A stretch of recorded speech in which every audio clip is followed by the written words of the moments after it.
Okay, we are live.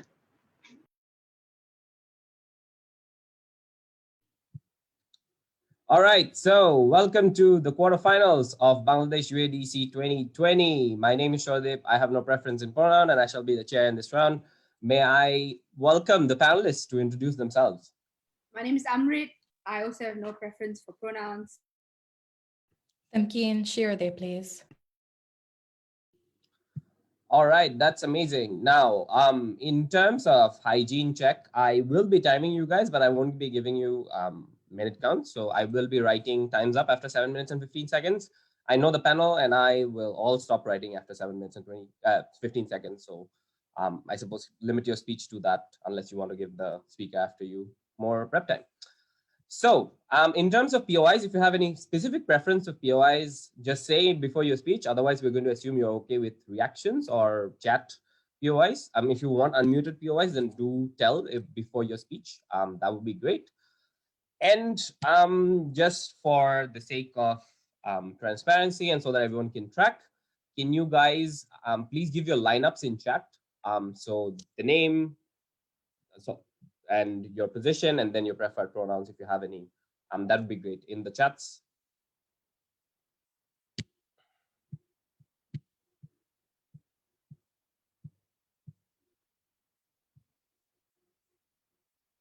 Okay, we have Upwip.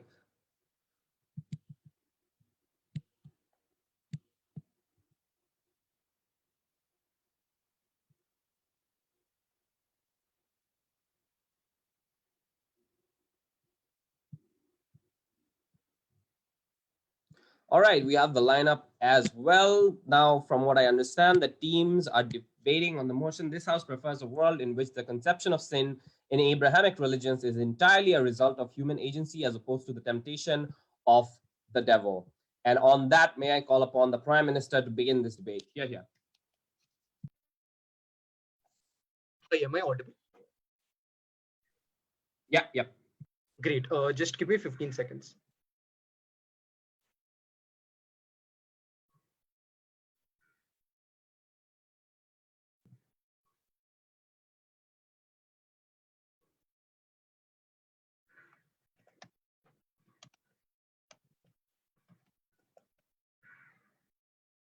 I'll begin in 3, 2, 1. Panel, in a world where people always think they're right and they always think that they're a good person, we think it would be far more preferable to have a religion that pushes people to take responsibility for their own actions. What do we think is the comparative in this debate, and what are we arguing on? We think on our side, when you see that sin is something as comes about as a result of human agency, you'd always think that it is in your control. Right? If you committed a sinful act, people would think it is their fault. And if they see sin in the world, like for example, things like massive wealth inequality, etc., they would think it is the fault of specific individuals who have done bad. In the comparative on world, we think people, especially religious people, are likely to absolve most of the blame for any sinful act that they've committed. Right? People are likely to say that they've been tempted by evil forces and that you have done bad because someone else has like been affected by the devil and has tempted you into doing bad things. Finally, notice that this debate isn't about the status quo. Right? This debate is about imagining an alternate reality where the type of Abrahamic religion wants you to take responsibility for your own actions at the start. Right? Which means that this debate is about which world would have been better starting from the time when most Abrahamic religions came about, and this has to deal with all the negative aspects that Abrahamic religions have wreaked upon this world. The first thing I'm going to tell you is why do we think that individual responsibility is better? Notice that if on our side people feel that sin is a result of human actions, means that everything that you did wrong in your life and everything bad that you see happening in the world, you would feel is a result of bad actions of certain individuals, right? You will know that these are people who can change those actions if they wish to, and the only reason bad things are continuing to happen is because they're profiting off sin and because they don't want to take responsibility for their action. On the comparative in world, if you see something wrong, you will not blame yourself, right? This is the crucial comparison in this debate, right? You're always going to blame the temptation of the devil, right? We think your response to this sin isn't going to be like trying to change the world or like trying to change your own individual set of actions, but is more likely to be religious in nature. You're going to pray to God. You're going to ask a preacher, what should we do about all this evil in this world? And you would always be in awe of a mythical, powerful force that pushes people to do sin. Why do we think this is terrible? Several reasons for this. Firstly, means that like having more control over your actions means that people on our side would be held to higher standards. Right? They would be expected not to commit adultery. They would be expected not to steal, etc. Because we've already told you that people largely believe that they're good people in general. This means that this means that like on op world, you're never going to try to blame others, right? You will never actively try to correct the bad actions that you did, and you would never think it was wrong, for example, to bully the kid. You would never think it was wrong to steal from the shop, and you would only think that because the devil tempted me, I did those things, and I will never do those again if I have to, right? Which means that since the vast majority of people probably have the ability to be better and probably have the ability to do good, we think in a world which has lesser thieves and which has lesser violent people is objectively better. Means given that only on our side we push people to be responsible for their own actions and we actively push people to correct their own biases, it is only on our side that we objectively get a more moral world. Before I move on to further impacts, I'll take a POI if they have any. Okay. Do you think that religion is a net good or a net bad to society? I don't see how that's relevant. If you want to do so, you can do it in your speech. But secondly, we say that like you're actively able to hold higher powers to account on our side, right? We think that we think when you see sin as something that occurs from the temptation of the devil, you're likely to blame people in power for everything bad that has happened, right? For example, if you have been led into a mob and try and like commit violence as part of the mob, you'll always blame the mob leader for like tempting you into violence. And like even if you feel what you did was wrong, you will always think that the mob leader was wrong in trying to push you to violence. On the comparative on our side, you would see that what the bad things you did is a result of your own actions because it comes about as a result of human agency. Which means then only on our side will you actively try to correct the biases that you have.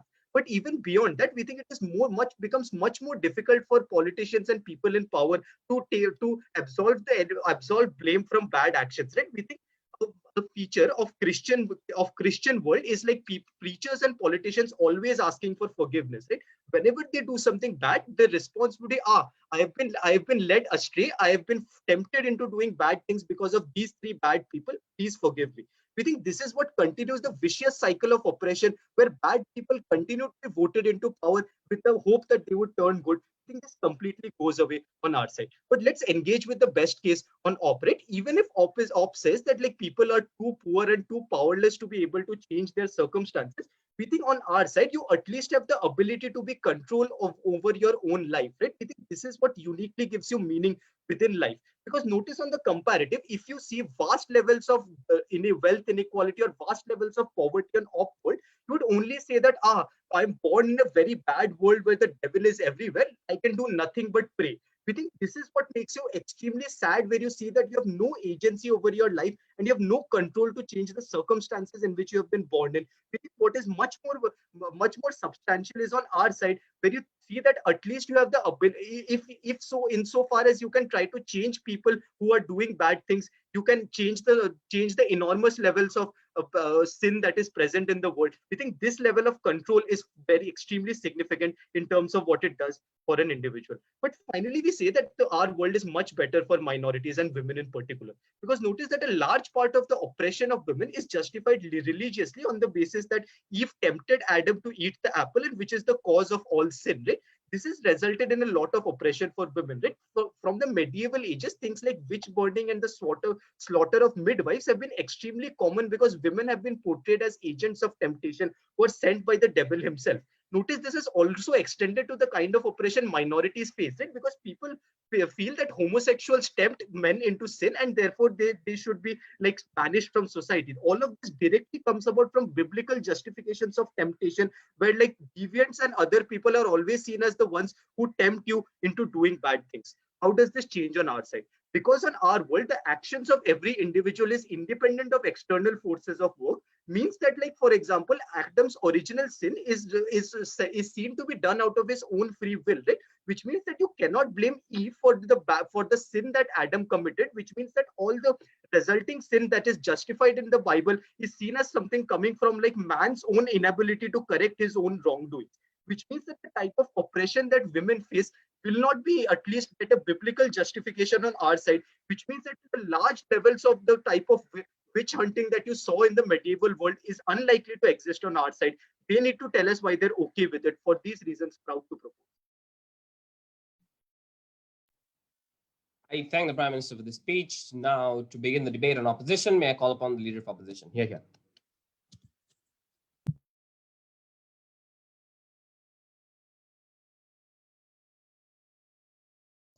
Hello, am I audible? Okay, and Zoom backgrounds are okay, yes? Lovely. Okay.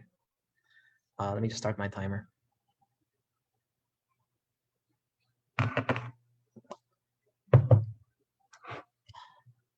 Okay, I'll start my speech in 3, 2, 1. On government side, evil springs from the heart itself, from the human and not the devil. We believe this makes things worse for the average person, for the solution society provides, and for the way we treat our common man.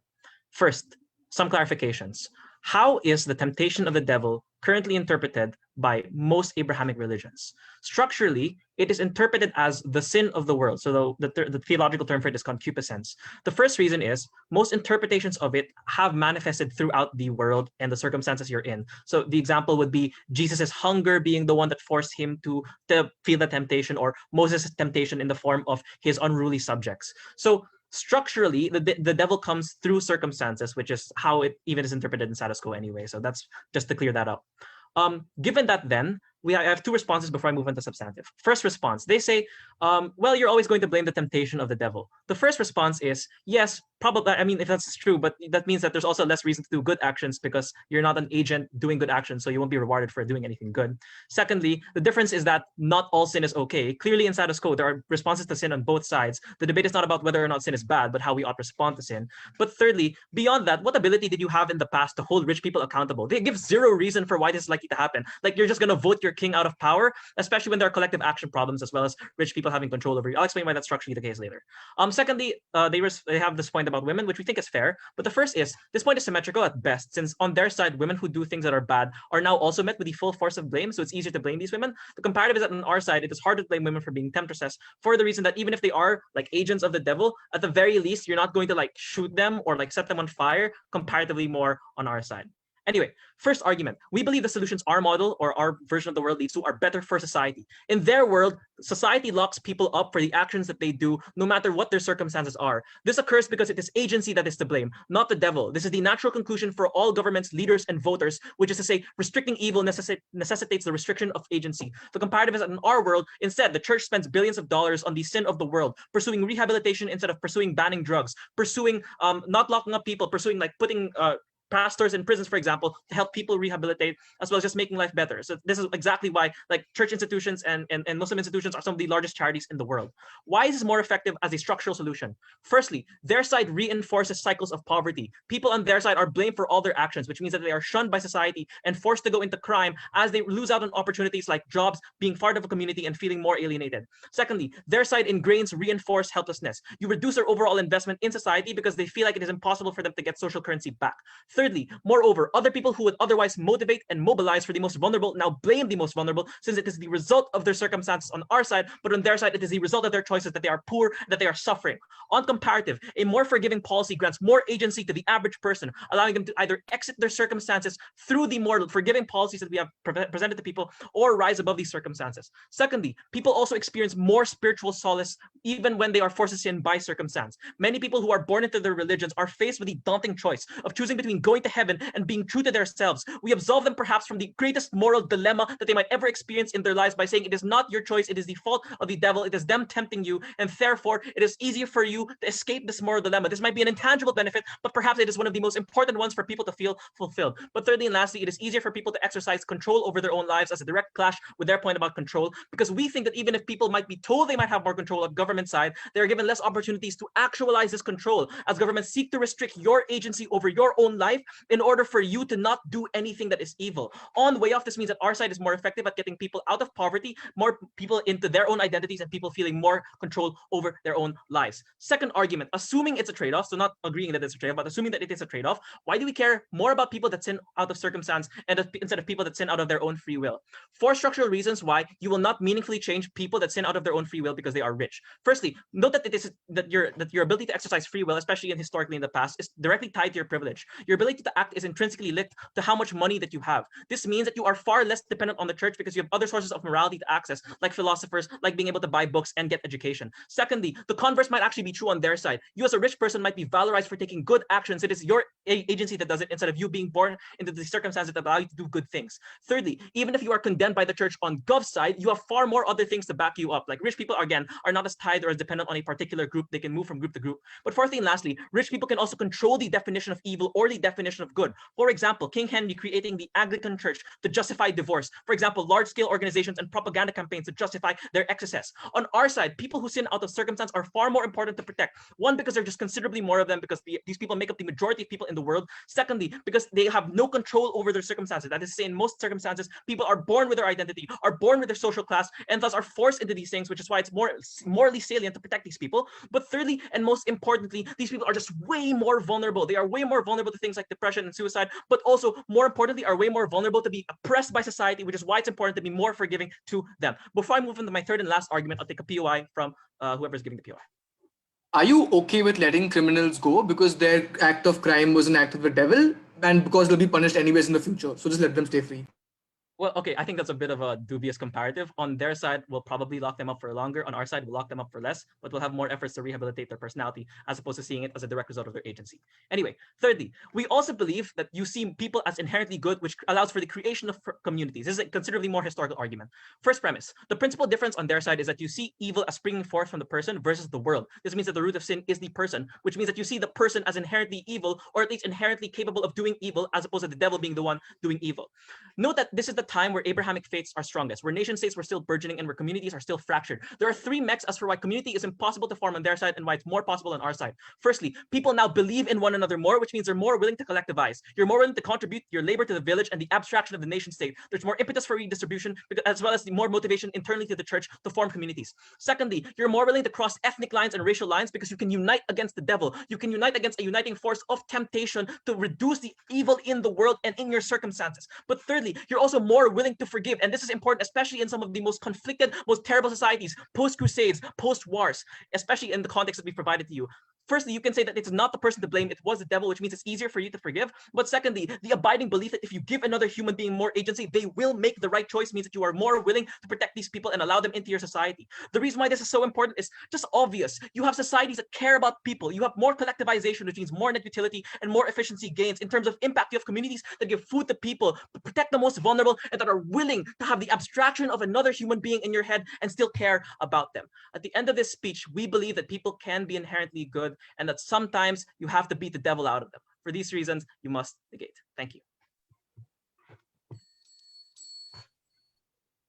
I thank the Leader of Opposition for the speech. Now to continue the case on government, may I call upon the Deputy Prime Minister.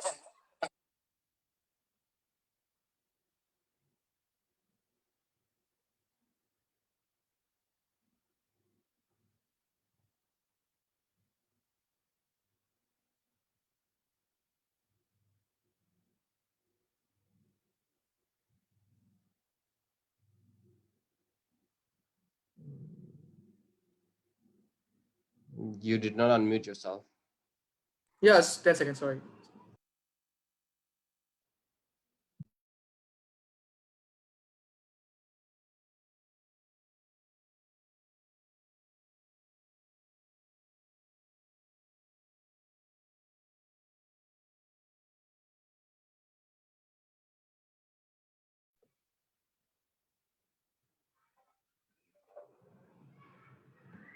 Great. Just give me a few seconds, please. I got my timer on.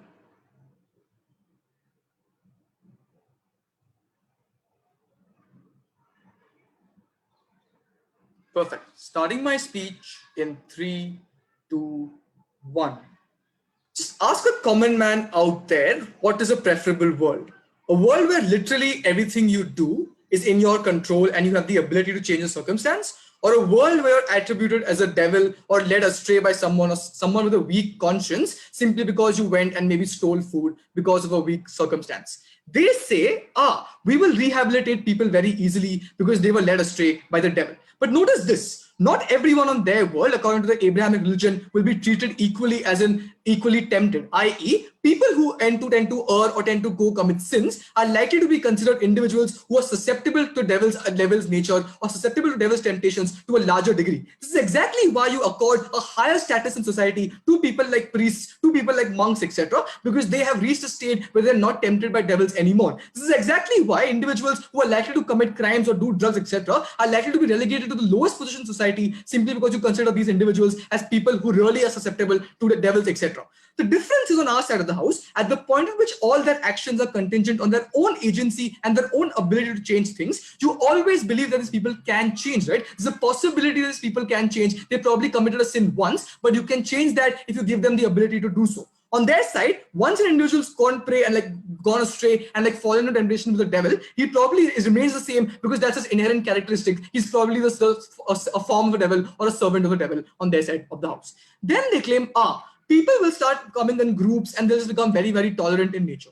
One, you actually won't be tolerant because at the point at which you see someone who's gone and committed a sin, you probably see him as the incarnation of a devil, right? Someone who can potentially lead you astray as well. This is exactly what you see in status quo as well, where literally if a Hindu individual comes into a Muslim community and prays to multiple gods, Muslims who don't believe in multiple gods and don't believe in idol worship go and literally demonize him. That's exactly what happens when a Jew probably enters a Christian community and you see him as a heretic who might literally lead you astray from the path of God, right? This is exactly where it leads to the worst forms of ostracization and worse forms of oppression against minorities. But second, notice this, right? The entire historical comparative Anand gives you in terms of why women and minorities are historically sort of gone and ostracized. They never tell you why is it that these women or why were the homophobes ever included in society on their side of the house? Why is it that we have any evidence in religion that people who literally went astray were ever welcomed with open arms and given positions in society once more? Because they literally just assert our charities exist and we can get people and rehabilitate them and help people who are addicted to drugs. We don't think that's absolutely true. They give you no analysis for that. But then they say, we can't hold rich people accountable on our side.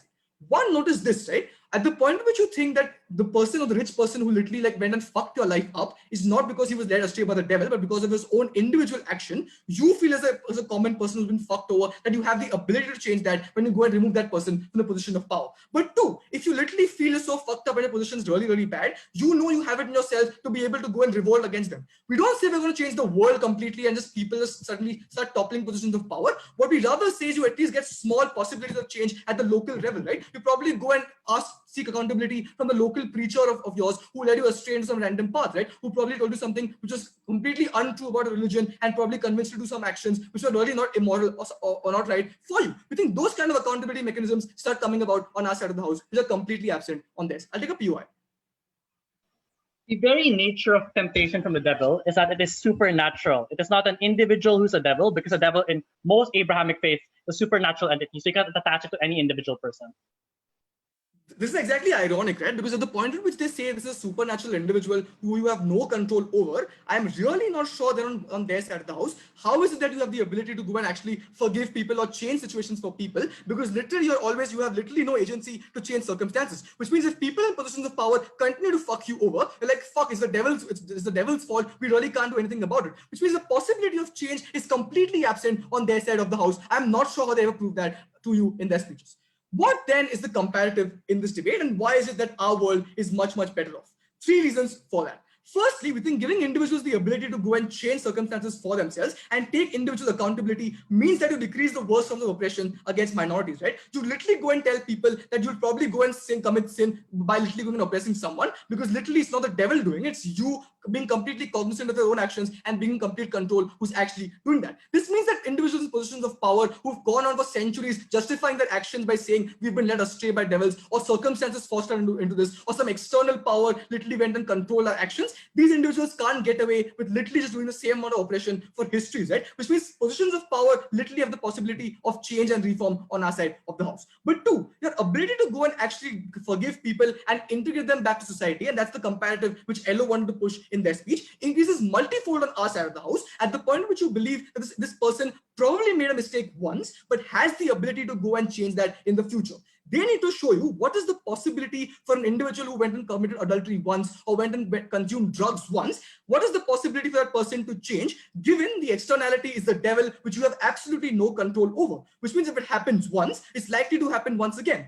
People are risk averse, which means if I see someone having committed adultery or someone is a homophobe, historically we've seen these individuals have been thrown into prison for much, much longer, never gotten back, because you simply have no idea what will happen to this person. Will he ever recover from those incidents? On our side of the house, when you know this individual is literally completely responsible for his own actions, this is exactly where the best forms of rehabilitation, charity, etc. become much more effective, because you know that if I spend resources and spend effort on this individual can get his life back to track. He can improve on our side of the house. This individual agency is even more important for the person himself, right? Let's take them at their best case. Like poor people are completely screwed over on their side of the house. Notice this, right? A poor individual on their side of the house has literally no agency over his life. He literally just needs to keep living, keep getting fucked over by rich people, keep literally going through the motions and working hard, with literally no ability for him to change his circumstances, right? Because he believes that literally whatever I do is being coerced by devils. I'm constantly surrounded by devils who are literally forcing my hand at actions. On our side of the house, even if he does not go and reach the ultimate goal, or like get social mobility, etc., the very pursuit of it and the possibility of it is what gives him pleasure, right? The ability to actually go and change circumstances is what gives him meaning to his life. And I think that's valuable in and of itself. But historically, right, if we imagine a world where we have not had these the devil influencing individuals' actions, we think the accountability that we have from the get-go and the inclusivity that we have is much, much better. We have much less intolerance on our side of the house, because you don't see literally anyone who does not believe in your faith as a heretic or as a devil who might tempt you there, right? Because they can't just come here and claim, the devil is this supernatural being which no one knows, because historically in all religions you've always attributed individual qualities and individual personalities to the devil by calling them forms of the devil or servants of the devil, which means anyone who commits a crime is seen as a reincarnation of the devil or as an extension of the devil. So they can't come here and muddy the debate by saying the devil's beyond their control, it's some supernatural being, because that's absolutely not the case. Very proud to propose. I thank the Deputy Prime Minister for the speech. Now, to continue the case on opposition, may I call upon the Deputy Leader of Opposition? Here.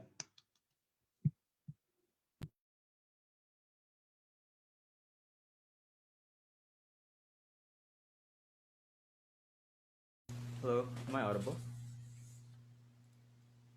I just turn on my camera. Cool. One moment, I'll just fix all my papers.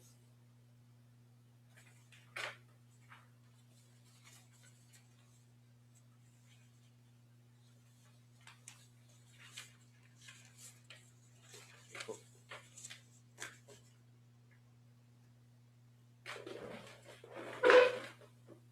Alright, I'm gonna start in 3, 2, 1.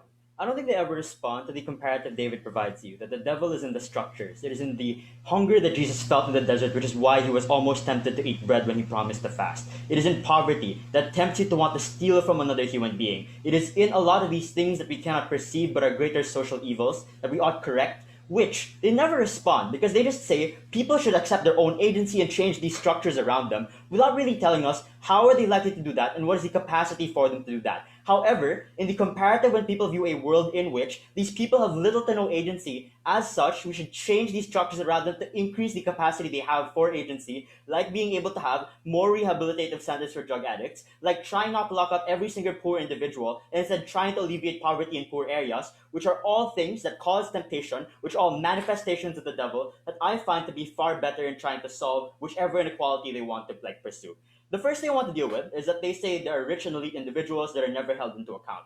Note, the ability to be good is heavily premised on your own privilege, right? So if you have extra money to want to be able to donate, if you have large amounts of safety nets such that you will never have to be able to sin, that is why it is common to see rich communities as orderly, as civilized, and poor communities as those that are crime infested, as dirty, and as sinful. So, I think a lot of the time, this justifies how we structure society such that we do things like fund more taxes into gated communities rather than try and have them in more poor areas. Why is this important to note? This notes that it is quite crucial to be able to have a degree of structural changes, but these have always favored the rich insofar as you believe their autonomy is something that ought to be rewarded because they have historically done good things that only emphasize the structure of powerful and like elite people. So if you don't know where accountability is better, on their side they justify and re-perpetuate the structure of inequality, which therefore proves that rich individuals doing terrible things is far more likely insofar as they get more power on gov. But secondly, let's assume accountability is the matter of this debate. They say you blame them and therefore they're more accountable. They give no mechanism for this. Like, what is the likelihood of change? Insofar as it may be legal, it might be some actual punishment you might put on them. I'd like to note that if it's about holding very poor individuals accountable for a lot of things they should not be accountable to, and conversely on their side, holding rich people accountable for the bad decisions they make, a lot of rich individuals have large capacity to do things like avoid the law, yet the best lawyers avoid large amounts of punishment. Where poor individuals have little capacity to resist this, I'd say if this was a quote-unquote even thing you can do on both sides, the capacity to resist is far greater on their side than on ours, and therefore the harm is greater on their side. Secondly, you change the structures which create evil, right? So I'd say, even if we ought to hold them accountable, the first thing to note is that there are a lot of reasons these people do a lot of evil actions. Things like harmful beliefs are not the cause of people wanting to become evil or becoming racist or hating everyone. A lot of the time, these are dangerous cultures, things that are indoctrinated with them, things like a lack of education or an increased amount of ignorance, such that it is far easier to prevent more of these people becoming evil in the future, insofar as we're able to educate them more and address these kinds of structures. But secondly, it's a lot easier for these people to own up to their mistakes if they recognize that that was not me. I was not in my senses. I was not doing the right things. I am going to change for the better. Versus in their world where they say it is a product of who you are as a person, it is a product of your own individual personality and rational decision making, that you are evil, and you force them to evil, like to defend or double down on a lot of their actions, which fundamentally decrease the capacity for them to want to be able to change for the better. Accountability is not just blaming someone, it is getting actual change that is going to ensure less evil happens in the future. They're unable to contend with that. But lastly, they say it's good that vulnerable people feel like they have agency. There's no proof of any actual agency. There's no proof that working harder is going to fundamentally change your life and uproot you from poverty. There are two things then that are better. The first is that it's more likely they are blamed for their poverty. They are poor because they continuously sin. They are drunkards. They are lazy. And it's far harder because this agency can often be detrimental to your own personal motivations to want to be able to do well. But secondly, it is the limited capacity to change your circumstance, which at the very least justifies us maybe deprioritizing their material circumstance at times to be able to ensure that the way in which they perceive themselves is better. That maybe they stole, but it's not because of who they are, but it's because of the circumstances they were put in, which is why they're not a bad person. And know that religion is far more powerful than the actual actions being taken. It is the belief of heaven and hell and eternal punishment that you loft on a lot of these individuals to believe that they are evil as a result of the circumstances they are put in that makes it more harmful. But thirdly, again, no response to our comparative that you're far more likely to have religions prioritize things like donation and charity drives, insofar as people believe that these people are only doing bad things because of the temptation of the devil, rather than these people are bad in and of themselves and we ought not allocate resources to them because they'll waste it, because they're going to spend it on drugs, because they're going to spend it on alcohol, and that's why it is far easier, linking back to the collaboration argument coming from David as to why it's easier to change these social structures. Secondly, how do we fix the religious moral code? I want to note, this debate is only okay insofar as we believe that the concept of what is sin is good. Note that they note that religions have been historically discriminatory. If this is true, it is the capacity for people to believe that sin does not come from human autonomy but from temptation of the devil, or rather does come from human autonomy, that on their side justifies the restriction of that human autonomy to be able to remove things like dissent on religions, to be able to justify further and further indoctrination because they believe an increase in your freedom of thought also increase the propensity for people to do bad actions. I would note then, it is far harder to challenge archaic and dangerous models of morality that come from religion because you feel like you should shut up everyone who dissents, you should shut up everyone because they are going to sin. I would say on our side we have far more freedom in terms of that autonomy as a result. I'll take the POI. If individuals have no agency around the circumstances and they believe that the devil is in literally everything around them, how do they change anything with feeling no agency?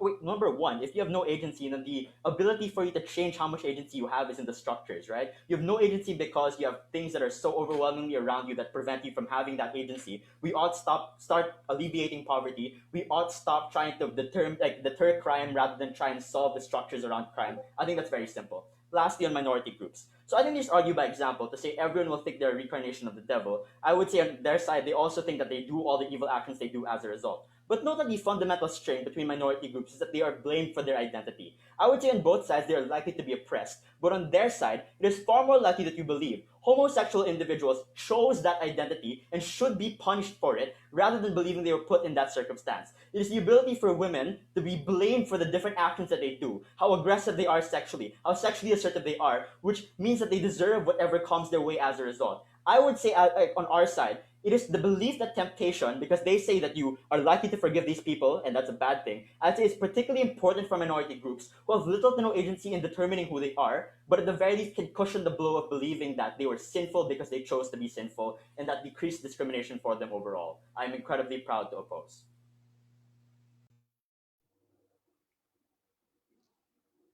I thank the Deputy Leader of Opposition for the speech. Now, to sum up the government case, may I call upon the government whip? Yeah.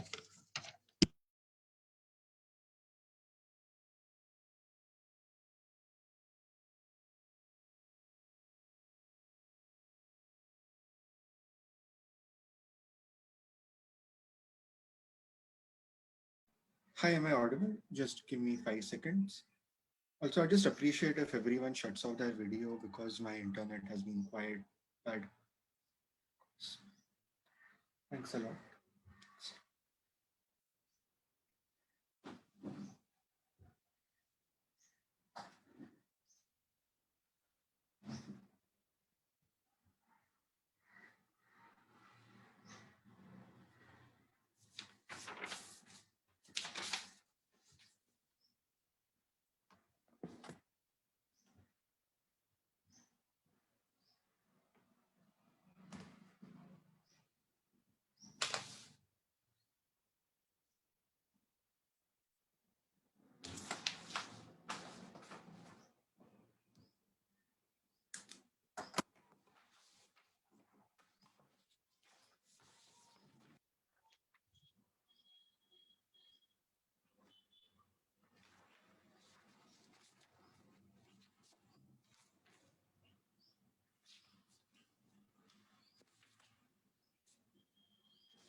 Yeah. All right, am I still audible? All right, excellent. So I'm going to start my speech in 3, 2, 1. I'm going to be doing 3 things in this speech. First, I'm going to weigh up how individuals perceive themselves. Second, I'm going to weigh up how individuals perceive other individuals. And finally, I'm going to weigh up what's better for society. But before that, several critical issues with this opposition bench. The first thing that they tell us is that the devil is in the structure. The issue with this response here is that it is completely unresponsive to the issue that we've given you. That is, say, when you go into this mechanism of sin coming from temptation, you are at risk when you interact with other people. That is to say, when you go ahead and interact with other individuals, and when the most significant experiences you have are with those with the rest of society and with other people whom you probably value, is precisely where you are much more likely to view your interactions with them as the greatest source of sin, as the greatest thing that you need to be concerned about. What this therefore means is that this opposition bench cannot just assume that people just continue to go ahead with an incredibly forgiving mindset and take care of everyone around them because they are personally at risk, because their interactions lead to sin. The comparative that we gave to this was quite clear, that when your individual agency is your own, nothing another person does can coerce you into committing sin. And that is precisely where we think individuals are empowered and enabled to do a lot of the things that they want to do. Things like interacting with people who are far less significant. Things, for example, like going to charity, because you no longer have that risk of sin, that because you don't have that fear of going to hell simply because of your interactions. The first thing then to note here is that even if you take them at their best case, over here they can't claim that the devil is both a supernatural being, but also claiming that the devil exists in every structure around you. If this is true, this means that all of our arguments about individuals being seen as extensions of the devil are true. The second big issue with their mechanisms is that they simultaneously tell us that people no longer have the capacity to change, but want people to have the capacity to change through things like prayer and through things like religion, and they cannot have both on their side. Crucially, notice the line in Miku's speech where he says in the same sentence that he wants people to like work towards a better world by assuming that they are not evil. We don't think that's how people are going to perceive their actions. We think that when you believe that you have been tempted to do a particular thing is precisely where you reduce the kind of individual responsibility, those thought processes that happen in your mind when that crime happened, as opposed to actively introspecting into those things and trying to get that to change. We do not think they have given you any mechanism and or weighing as to how people are likely to change on both sides of the house. So first then, and this brings me nicely to the first thing, how exactly do individuals deal with themselves? The primary thrust of argumentation coming from the opposition here is that a lot of individuals feel things like a lot of helplessness because you are restricted by your own agency. We would posit that individuals are empowered by this agency on our side. This is true for several reasons. The first thing to note here is that on our paradigm, you end up having a lot more personal responsibility in terms of the kind of actions that you do and the kind of things and the kind of thoughts that you have. That is essentially means that because you no longer feel that you can be tempted into sin by other individuals, and the fact that your own sins are your own, precisely where individuals are empowered to go into the thought process and to go into the kind of introspection to figure out why did you do something wrong, what made you commit that sin, as opposed to blaming it on some external circumstance and then moving forward. The claim then from the opposition here is that this essentially means that people feel incredibly helpless to do things. I would posit that the opposite is true. Notice that if you are, as a poor individual, constantly tempted into sin while still attempting to hold your faith, while still attempting to be an incredibly religious individual, the fact that you feel that the devil is tempting you a lot more than a lot of the people around the world, that you have to suffer a lot more, is precisely where individuals feel a lot more helpless. You get this feeling that God has abandoned you. On the comparative, when the only mechanism that is important is what you do, what you feel, as opposed to the rest of society around you, is where you can probably still feel incredibly proud of yourself, of being a moral person.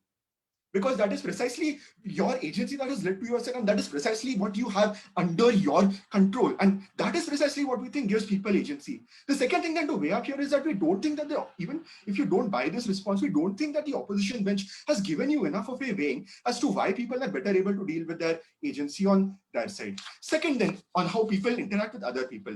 The big claim from the opposition here that they want to go ahead with is that believing that religion comes from the devil is precisely where individuals are likely to be a lot more forgiving and to focus on the rehabilitation of other individuals. I have a lot of weighing to do here. The first thing to note here is that the structure of the devil, as they claim, is probably much more significant and much more powerful than on the comparative attempting to try and change a single man who is in front of you at a particular point of time. What this is therefore likely to mean is that when you have a person suffering in front of you, because you associate that individual suffering and that individual sin with that one particular individual, is precisely where you feel a lot more hopeful and a lot more empowered to try and change that person to be able to make a lot better decisions. What this therefore means is that on the comparative, when the thing you are going up against is agents of the devil, is precisely where you are probably much less likely to try and put in that effort into doing that change, into getting a lot of this change. But the second thing to note here is that this previous response assumes that best case that a lot of people do in fact want to help these people, and this is an assumption that is running down their case. The issue here is that the fact that you think you are tempted, that you could be tempted into sin, is precisely where a lot of people develop a much worse and a much more paranoid attitude towards these minorities. This, for example, looks like the thing we talked about women on our side of the house, where, for example, all of women are blamed for Eve's original sin, that is precisely what is leading to your suffering right now. The comparative is that you deal with individual women's sin on a case-by-case basis, as opposed to condemning all of them to a terrible societal situation right from the get-go. And this is incredibly significant, unlike the two dismissive responses we got from LO and DLO, where they claim that this doesn't matter. Crucially, what is important to note here is that given the history of the religion, the fact that it has been very, very closely intertwined through society across our history, is precisely implies then is that if we do not have this theological conception of original sin being unequally distributed, is precisely where the kind of terrible power dynamics that are entrenched today in society do not occur, and that is a significant benefit that they cannot trade off. The final thing then to note here is about the capacity for people to change structures and to change themselves. The first thing to note here is that it's just false for them to claim that people have no ability to change their structures. Notice that several powerful people are also like deeply religious, where, for example, in the Middle Ages, to the extent that you see injustices happening in the world as a result of specific people being bad individuals, is precisely where you are likely to overthrow or change those individuals. Things, for example, like nobles in court saying that the king is a bad person. There were literally wars fought over this, for example, by Martin Luther King. But second, then, on one hand, they say that education and rehabilitation can change someone's circumstances. But on the other hand, they say that people can probably never change their own circumstances. This is an incredibly terrible contradiction, which essentially that they need to clarify. But third, notice that people can change their circumstances. Women black have like successfully fought for their rights. At the end of this debate, we empower people to live much better lives. I am very proud to propose. I think the government will fit the speech. Now to sum up the opposition case, may I call upon the opposition whip? Yeah. Hello, am I audible? Okay. Actually, I'll just put my earphones just to be sure.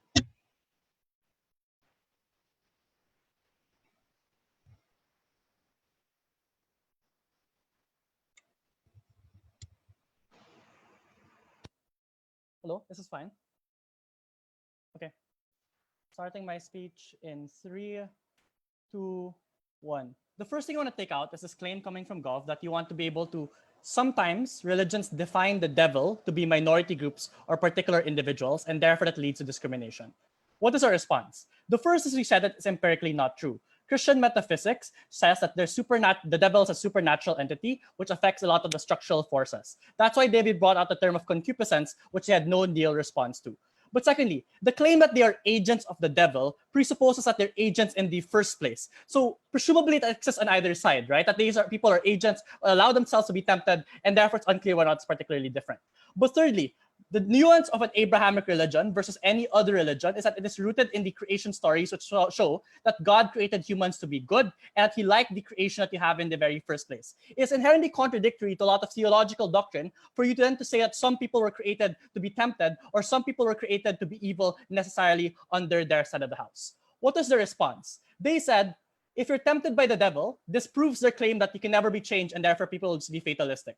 The response here is that people believe that you're able to defeat temptation for the reason that we believe that while the devil might be strong, God and your Allah or whatever person you believe in is significantly stronger and omnipotent. That's a basic premise of most religions, particularly Abrahamic religions, which believe that they're more supreme than everyone else, which means that it's unrealistic for them to just claim that because you believe in God or believe that someone is tempted by the devil, you give up. The more realistic scenario is that you believe that God, or like Jesus, has been able to forgive sins and therefore able to triumph over them, and therefore you still have an incentive to deal with these individuals. That's why I have Jewish practices of cleansing and forgiveness. That's why I have Catholic confession, etc. But lastly, in their best case scenario, where sometimes you believe that the devil incarnates itself in some human beings, we would suggest that over time, this belief has changed, right? There's an incentive for you to not discriminate against particular sects or groups of people as a religion for the reason that you want to maximize the amount of followers that you have. That's why the church does not say that homosexual tendencies are bad or people born in homosexual tendencies. It's a particular act of choice that is particularly harmful, or that over time, the church has become more accepting about the role of women in the religion, etc. That means over time, this problem that they have is solved or at least significantly reduced, and most of the people are not seen as devils. Witch hunts have died out over hundreds of years ago. But secondly, we would suggest that aligns with the current conception of criminal justice, which blames you for your fault. That's why in crime, you have mitigating circumstances. If it's not your agent, you have no agency in a particular circumstance, which means that over time, people are not likely to believe this belief. But note that the harm of incarnating the devil might also exist in another form under their side, which is people who choose to be evil or perceived to be structurally evil at any particular point in time are inherently evil. The difference, however, is that there's no mechanism for change under their side, because inherently some people will fall the moral cracks and some people will be still morally evil under their side house and therefore likely to always be punished or likely to be seen in a bad light. So comparatively, even if sometimes people are discriminated under our side, over time that changes versus under their side where there's no mechanism for change over time. But secondly, then, where do we hold people accountable? The first assumption of Gov is that we won't do anything. We responded to this at first op when he said that you will deal with the agent, not deal with the agent, but deal with the temptation. So things like instead of harsh lockdowns, you have rehabilitation and structural solutions. For drug addicts, instead of incarcerating them, it's giving them rehab, or for thieves, it's for giving them social benefits, etc., to remove the temptation. Why does this win the deadlock? Because we explained to you that it's more efficient. They assert that this doing nothing does not work. That's not the comparative in the debate. We explain that giving structural support does things like removing cycles of poverty, removing cycles of evil where people are indoctrinated by fellow criminals because they tell them what to do evil actions when they did petty crime, or remove the feeling of being deprived or shunned by society because you're inherently evil and people becoming more forgiving towards you. Note, if you're unpersuaded which mechanism is more likely to change an individual's behavior, we win the debate. Because inherent to their model is the restriction of agency and the creation of a direct harm. Incarceration for long periods of time directly harms an individual. Condemning a person directly harms an individual. If both sides are a deadlock about which is more efficient, this breaks a deadlock because under our side of the house, at least you don't create that direct or certain harm under their side of the house. But let's be very generous to them. Even if you believe that we don't hold people accountable under our side, why do we still win? We told you the trade-off here is that there are people who are unjustly punished for quote-unquote immoral actions, or poor people believing that they're sinning even if they're not. And the comparative benefit we get is we give them solace, we give them the belief that they're still going to be glorified in heaven, etc. Why is this a more important thing? Because even if you believe that rich people are held accountable under their side, they forget the marginal difference of that accountability. We explained to you that most of the time, the rich people that they want to correct are usually not affected by religion that much because they have other sources of meaning, are usually, insofar as they're affected by religion, are the ones who are able to create and shape that religion by funding bishops who are able to write their own codes of morality, or like the example of like King Henry, for example, where he created his own new religion, or dictators who profess their own sense of morality, which means that even if religions tell them that they're evil, this marginal change is very, very small in comparison to the poor who are incredibly dependent on religion and therefore are significantly more harmed in this regard.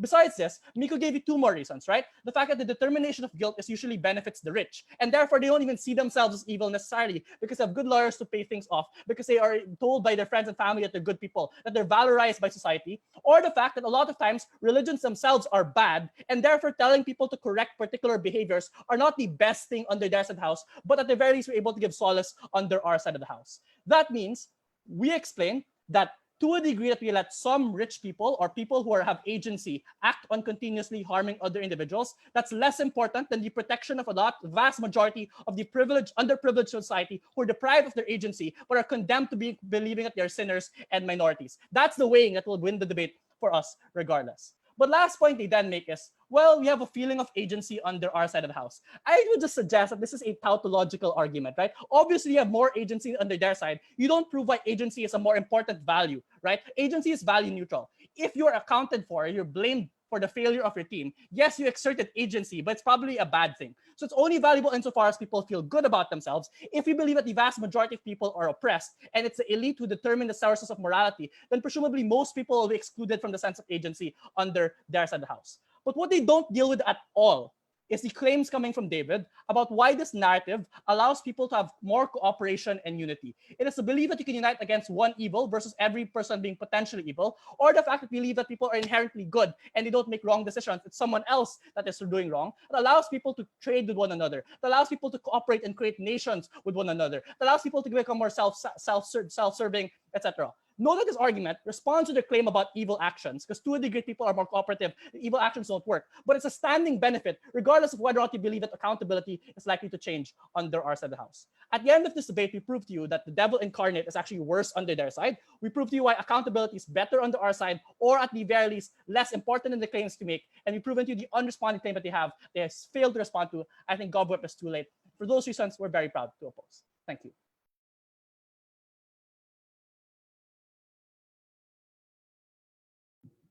I thank the opposition whip for this speech. That concludes the constructive phase of this debate. Now, to begin the reply phase of the debate, may I call upon the up reply speaker.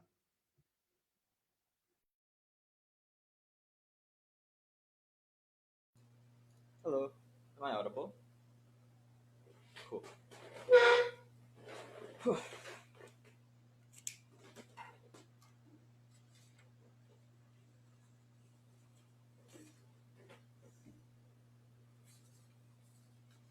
right, I'll start my speech in 3, 2, 1.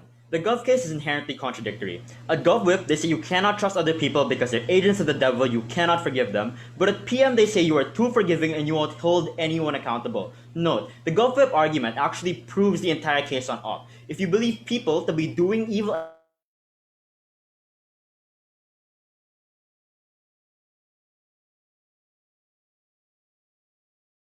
Miko, you froze, my friend. And on a very unflattering picture too. You just restart, I think, when you Yeah, come. restart because it's not been long. Yeah. Just restart. Whenever Miko's back. I'll ring him up. Miko Right even now. in the call at the moment? Miko, are you here?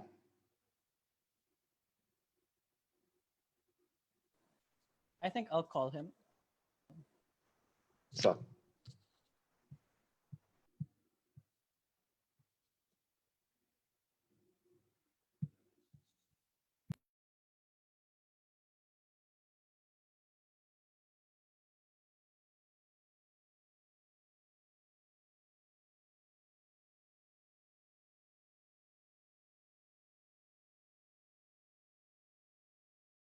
Oh, it's not an internet thing. His computer just crashed. Okay, so I guess we can just wait for it to reboot. This is why you buy more RAM.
Hello, I'm so sorry. I hate online debating. Oh my god.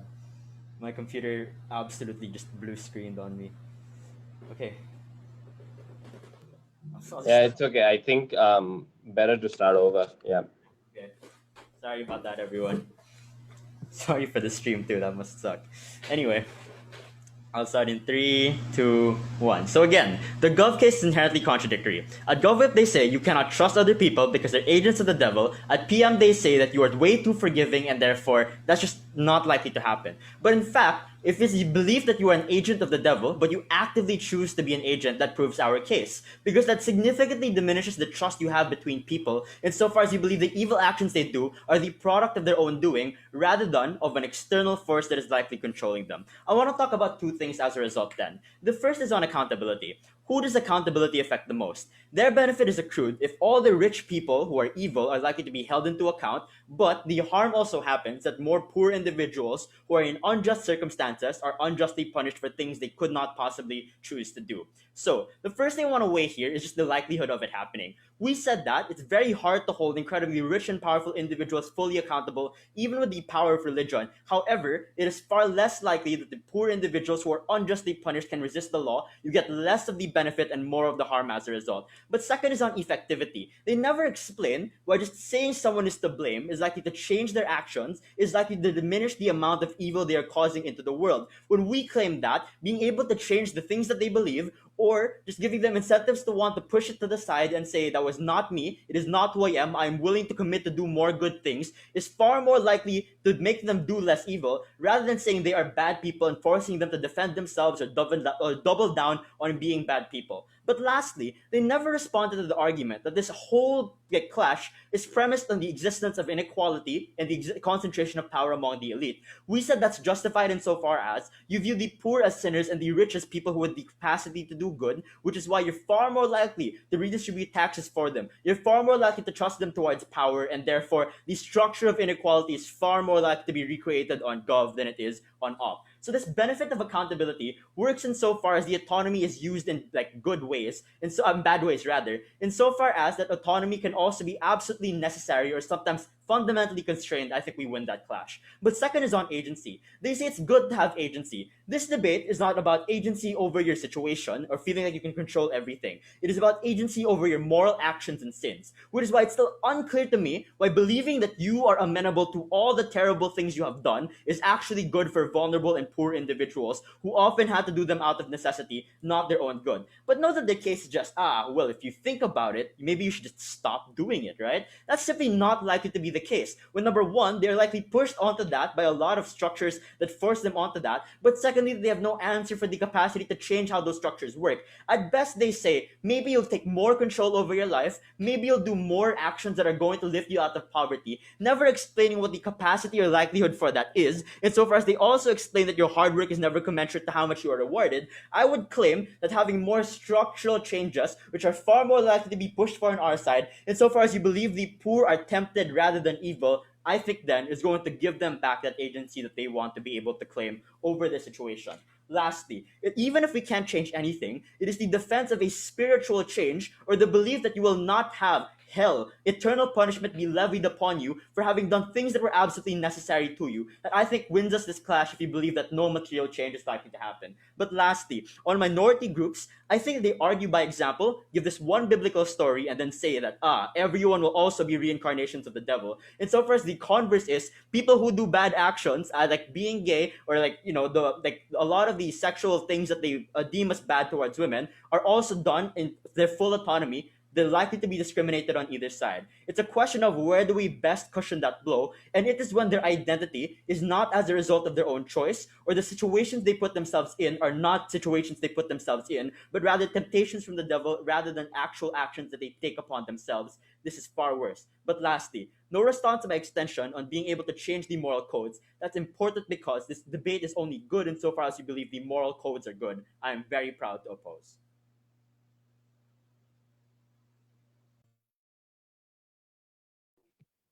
I thank the op reply speaker for the speech. Now to conclude the debate, may I call upon the gov reply speaker.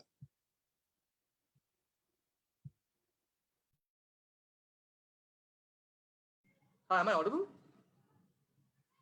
Perfect. Just give me 2 seconds.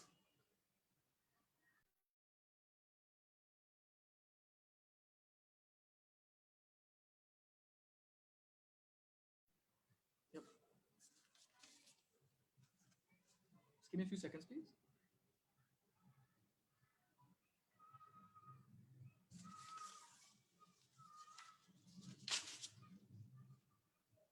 Starting my speech in 3, 2, 1.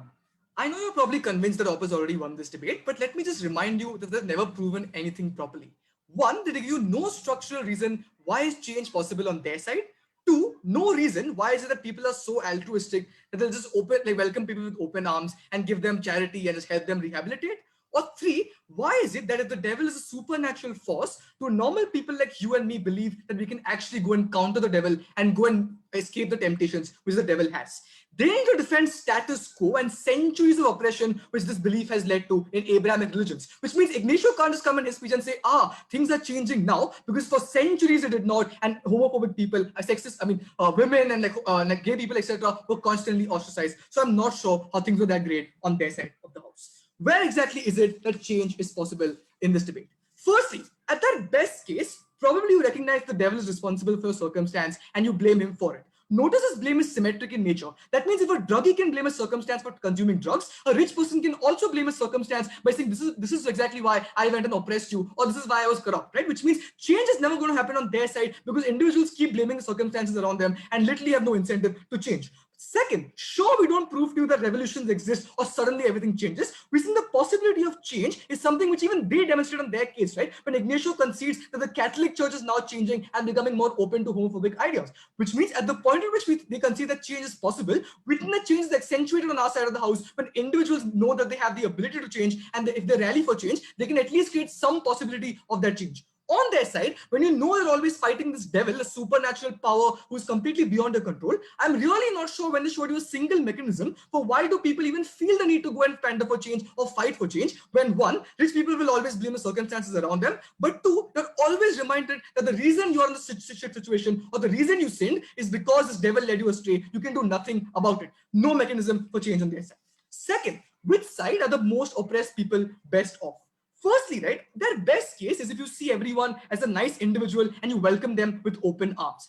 One, I'm really not sure why rich people so altruistic on their side of the house that they literally just go and welcome anyone who's probably been a robber or probably went and like commit adultery and like give them charity, simply because individuals always think that the circumstance is much worse than it actually is. I.e., even rich people probably feel that they were led astray by the devil. Just look at Miko, right? He's won UADC and MVP, but he's still here to go and like win UADC once more, which implies that people are never really happy with what they have, which means rich people will really never want to go and donate to like poor people simply because they like robbed once and because oh my god they were led astray by the devil. That's simply not how things work. People don't perceive things that way. But even beyond that, even if you don't buy this entire analysis, notice this, right? At the point at which you see the devil in things around you or circumstances around you, it means you're always likely to be risk averse, right? You grow increasingly intolerant at any element or any individual who tries to lead you astray, right? For example, a Jew entering a Christian neighborhood is going to be seen as an element who will lead you astray from God or will lead you to temptation, something which you don't want, which means intolerance and the ability for individuals to exist together is completely absent on their side of the house. Lastly, they say, agency is a value neutral concept. That's absolutely ridiculous, right? If any individual was given the ability or the choice to be able to go into an experience machine, literally nobody would, simply because agency gives you the possibility for change and the perception that things can change around you is valuable to individuals in and of themselves, right? That's exactly what gives meaning to you, and we've been consistent about this from first speaker. At the end of this debate, while they might have 100 mechanisms, the first claim which they had to deal with from Gov bench was about this possibility for change existing and about social mobility. All these things are only possible when you think the only way to change is yourself, or one individual versus a supernatural devil which they themselves characterize on their side, something completely beyond your control. Which means all the examples about charity, etc. are ineffective at the point at which people don't believe they can change things because you're fighting the devil. Don't be astray by the devil. You have the individual agency. Vote government.